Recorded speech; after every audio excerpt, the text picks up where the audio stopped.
Hey everyone, welcome to story beat. एक ऐसा सवाल है जो हर एक इंसान के मन में कभी ना कभी आया ही होगा, और वो सवाल ये है कि मरने के बाद क्या होता है। क्या हमारी सोल का फिर से जन्म होता है?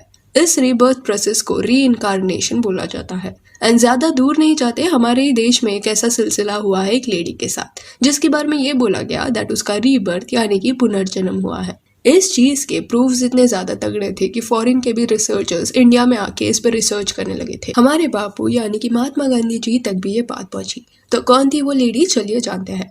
तो साल था 1926 का, जगह दिल्ली। साल एंड होने वाला था, दिसंबर का महीना चालू था एंड उस महीने के 11 तारीख को एक लड़की का जन्म हुआ जिसका नाम शांति देवी रखा गया। देखते ही देखते शांति देवी 4 साल की हो गई एंड 4 साल की उम्र में ही उसने बोलना शुरू किया। एंड तभी साल चल रहा था 1930s का। शांति देवी ने 4 साल की उम्र में अपने माता पिता को बताया कि उसका असल घर दिल्ली में नहीं बल्कि मथुरा में है, जहाँ पे वो अपने हस्बैंड के साथ रहती थी। पर उसके माता पिता ने उसको इतना सीरियसली नहीं लिया, जिसके बाद मात्र 6 साल की उम्र में वो अपने घर से भाग गई क्योंकि उसके घर वाले उसकी बात नहीं सुन रहे थे। एंड वो भागी थी सो दैट वो मथुरा पहुंच पाए, बट वो इसमें कामयाब नहीं हुई। कैसे, तो उसे वापस घर लाया गया। जब वो स्कूल वगैरह जाती तब वो अपने टीचर्स एंड हेड मास्टर्स को ये बताने की कोशिश करती कि उसका पुनर्जन्म हुआ है। उसके हस्बैंड मथुरा में रहते थे एंड वो प्रेग्नेंट थी। फिर जब उसने बच्चे को जन्म दिया उसके 10 दिन बाद उसकी मौत हुई। पहले तो हेडमास्टर को ये सब अजीब लगा, पर जब इतनी छोटी लड़की मथुरा की बोली बोलने लगी तब उन्हें भी इस पे विश्वास होने लगा। जिसके बाद हेडमास्टर ने शांति देवी को उसके पिछले जन्म के पति का नाम पूछा। तब शी सेड कि उनका नाम केदारनाथ था एंड उसका पहले जन्म में नाम लुगदी देवी था।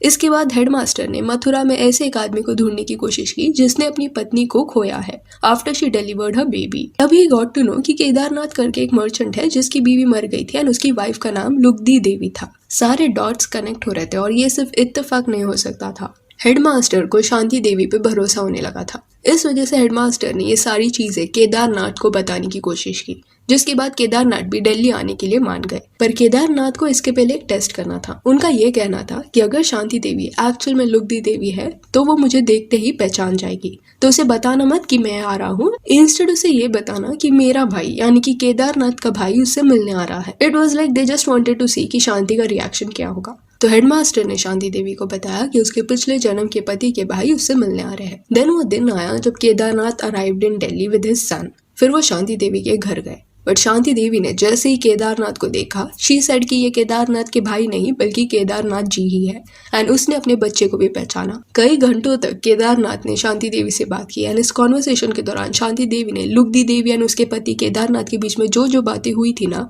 वो सब केदारनाथ को बता दी। और ये ऐसी बातें थी जो शायद लुगदी देवी के अलावा और किसको नहीं पता थी। एंड इतना सब सुनने के बाद केदारनाथ जस्ट न्यू कि लुगदी देवी का पुनर्जन्म हुआ है। उन्होंने सबको बताया कि शांति ही लुगदी है। ये री इनकारनेशन का केस महात्मा गांधी तक भी पहुंचा। महात्मा गांधी जी ने पूरी कहानी सुनने के बाद निर्णय लिया कि कुछ लोगों की कमेटी बिठाई जाएगी to investigate the story. Then वो अपॉइंटेड लोग शांति देवी के साथ 15 नवंबर 1935 के साल को मथुरा गए। तब वो शायद 9 साल की होगी। मथुरा पहुंचने के बाद शांति देवी ने कई अपने फैमिली मेंबर्स को पहचान लिया, including her grand parents from her previous life. घरों एंड रास्तों के बारे में वो ऐसे बात कर रही थी एज इफ वो वहां रह चुकी है। अपने पिछले लाइफ के घर तक पहुंचने का रास्ता भी उन्हें याद था, तो उन्होंने ही टांगे वाले को डायरेक्शन बताया एंड फिर वो मथुरा वाले अपने घर में पहुंची। वहां पहुंचने के बाद उसने सही सही अपने फैमिली मेंबर्स को पहचान लिया एंड इवन अपने ससुर जी के पैर भी छुए। फिर बिना किससे पूछे शांति देवी ने घर का बेडरूम कहाँ है ये भी बता दिया।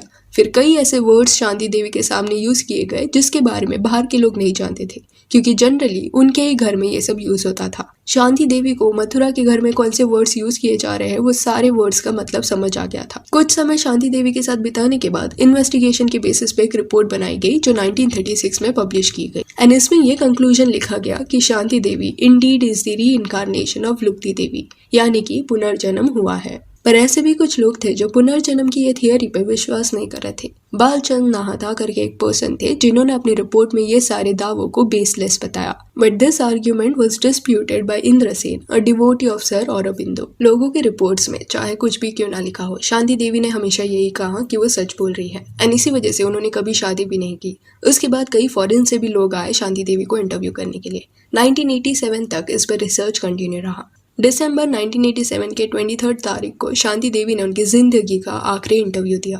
जिसके 4 दिन बाद 27 दिसंबर 1987 को वो चल बसी। अभी आप सेड दिस बिफोर ऑल्सो कि साइंस एट टाइम्स हर चीज का एक्सप्लेनेशन नहीं दे पाता। जब लोगों को चीजों के पीछे का लॉजिक नहीं मिलता तब वो शायद डर जाते हैं कि कई जो हमारे पूर्वजों ने कहानियां बताई थी कि मरने के बाद क्या होता है, कहीं वो सच ना हो जाए। तो इसी वजह से एट टाइम्स डर कहो या उनकी जिद कहो, ऐसी कहानियों को वो बेसलेस बता देते हैं और उस पर विश्वास नहीं करते। कुछ लोगों ने ये कहानी के अगेंस्ट ये बोला है कि हो सकता है कि कभी ना कभी शांति देवी ने बड़े होते वक्त मथुरा की भाषा सुनी होगी एंड वो बाद में दोहराती हुई नजर आई, इस वजह से उन्हें मथुरा वाली भाषा आती थी।